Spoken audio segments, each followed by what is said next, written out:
नमस्कार।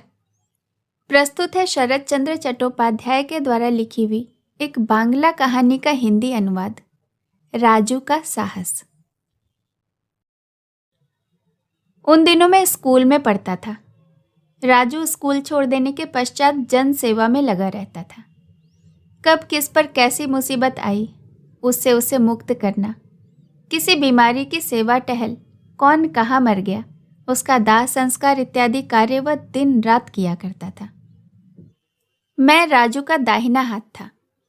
जरूरत पड़ने पर राजू मुझे बुला भेजता था। दाह संस्कार के कार्य अकेले न कर सकने के कारण उसे प्रायः मेरी जरूरत पड़ती ही थी। एक बार ज्येष्ठ एकादशी के दिन हमारे मामा के यहाँ नाटक हो रहा था। कलकत्ता से पार्टी आई थी। गांव के सभी लोग नाटक देखने आए थे। मैं एक कोने में बैठा तन्मयता पूर्वक नाटक देख रहा था। ठीक उसी समय न जाने राजू कहाँ से टपक पड़ा और मुझसे बोला, सुनो, इधर आओ। मैं बाहर चला आया। राजू ने कहना जारी रखा, उस मोहल्ले में तारापद के लड़के की मृत्यु हैजा से हो गई है। महज 3 साल का छोटा बच्चा है। एक ही लड़का था तारापद का। तारापद और उसकी पत्नी लाश को देखकर रो रो कर जमीन आसमान एक किए दे रहे हैं। मेरे विचार में इस छूत की बीमारी वाली लाश का शीघ्र अंतिम संस्कार कर देना चाहिए। सोच रहा हूँ इसी समय स्मशान ले चलूं। गांव के सभी लोग तो नाटक देख रहे हैं, कोई बुलाने से भी नहीं आ रहा। चल, तू मेरे साथ चल। बिना कोई प्रतिवाद किए मैं चुपचाप उसके साथ हो लिया। अधूरा नाटक ही मेरे भाग्य में था। तारापद और उसकी पत्नी को जैसे तैसे दिलासा देकर उसके बच्चे की लाश एक तरह से हमने अंतिम संस्कार के लिए छीन ली। उसके बाद हम गांव से स्मशान की ओर चल पड़े। रात बहुत बीत चुकी थी। 1 बजने को था। सर्वत्र अंधियारा था। रास्ते में मैंने राजू से कहा, एक लालटेन साथ ले लेते तो अच्छा था। राजू ने कहा, अच्छा तो होता, पर इस समय मिलेगी कहाँ? घर में बैठा कौन है? मेरे पास माचिस है, जरूरत पड़ी तो इसी से काम चलाएंगे। जवाब में मैंने कुछ नहीं कहा। मृत बच्चे को गोद में लिए राजू आगे आगे चलता रहा। पीछे पीछे मैं चुपचाप चला आ रहा था। स्मशान गंगा किनारे है। स्मशान विराट, भयावह और नीरव है, जिसके कारण लोग दिन में भी यहाँ आने से डरते हैं। आसपास दूर दूर तक कोई गांव या कोई झोपड़ी नहीं है। नाम मात्र के 2-4 खजूर और कटहल के विशालकाय वृक्ष हैं, जो वातावरण को और भारी बनाते हैं। दूर दूर तक गंगा की बालू दिखाई देती है। स्मशान के बीचों बीच एक फूस की झोपड़ी थी। क्रियाकर्म करने वाले इसी झोपड़ी में धूप बरसात में पनाह लेते थे। लोगों का कहना था कि झोपड़ी में भूतों का अड्डा है। रात की बात तो छोड़िए, दिन में भी कोई आदमी उस झोपड़ी के भीतर अकेले जाने से डरता था। राजू इन सब अफवाहों पर ध्यान नहीं देता था। वह सीधे उस झोपड़ी में घुस गया। यद्यपि मैं भी पीछे पीछे उस झोपड़ी में आया, लेकिन स्वाभाविक रूप से नहीं। मैं डरा हुआ था। मुझे लग रहा था कि किसी ने मेरा हाथ पैर कसकर पकड़ रखा है। साथ में राजू था, इसीलिए कुछ हिम्मत थी, वरना मैं कब का भाग खड़ा होता। जमीन पर लाश रखते हुए राजू ने कहा, काफी देर से बीड़ी नहीं पी है। चल, पहले एक एक बीड़ी पी ली जाए, इसके बाद आगे का काम करेंगे। क्यों, ठीक है ना?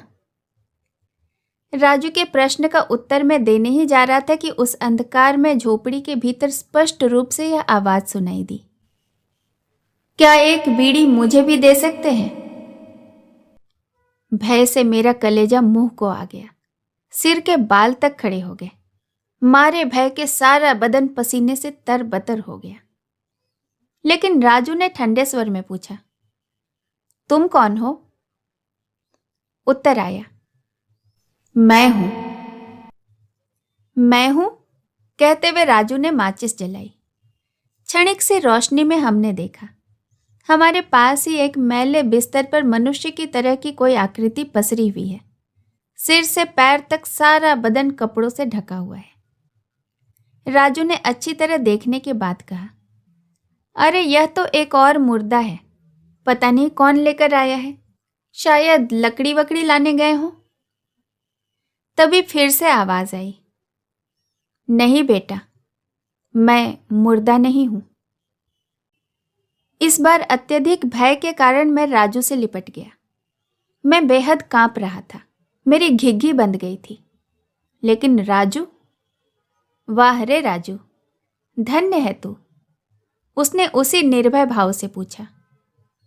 तब तुम कौन हो? माचिस की तीली बुझ चुकी थी। राजू ने दूसरी जलाई। इस बार गौर करने पर पता चला कि आवाज गंदे कपड़ों के भीतर से ही आ रही थी।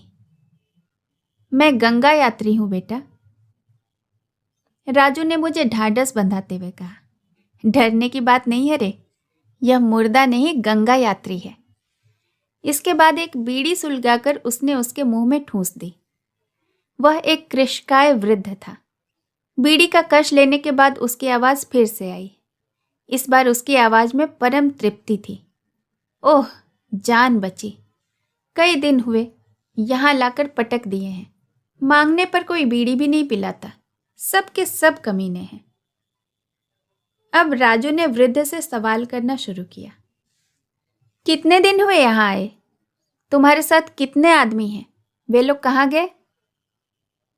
वृद्ध ने कहा, 3 दिन हुए, मौत नहीं आ रही है।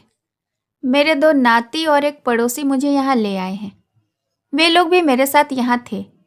आज न जाने कहाँ पास में ही कलकत्ता से कोई नाटक कंपनी आई है, वहीं वे लोग नाटक देखने चले गए हैं।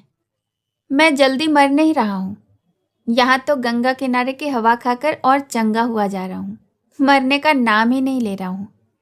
पता नहीं मेरे भाग्य में क्या है, न जाने क्या होगा। एक बार गंगा यात्री बनने के बाद सुना है कि घर वापस नहीं जाना चाहिए। राजू ने कहा, कौन कहता है कि घर नहीं जाना चाहिए? आपको देखने पर कोई कह ही नहीं सकता कि आप मरने वाले हैं। अभी तो आप काफी भले चंगे नजर आते हैं। आपका घर कहाँ है?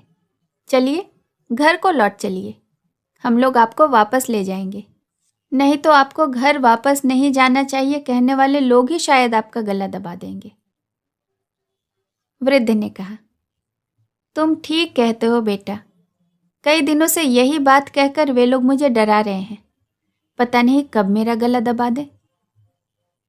राजू ने कहा, खैर कोई हर्ज नहीं, हम लोग अपना काम पूरा करते हैं, फिर आपको अपने साथ ले चलेंगे। आज की रात आप मेरे घर में रह लेना, कल सुबह आपको आपके घर छोड़ आएंगे। तारापद के लड़के का दाह संस्कार हमने किया। इसके पश्चात राजू गंगा में स्नान कर वापस आया। मुझसे कहा, तू यह सब कपड़ा बिछौना पकड़ ले, मैं इनको उठा लेता हूँ। जिस तरह आते समय आए थे, हम उसी तरह वापस जा रहे थे। राजू वृद्ध को पीठ पर लादे चल रहा था। पीछे पीछे मैं गठरी चद्दर लादे चुपचाप चला जा रहा था। मामा के घर के पास आने पर मालूम हुआ कि नाटक अभी समाप्त नहीं हुआ है। कहानी सुनने के लिए आपका बहुत बहुत धन्यवाद।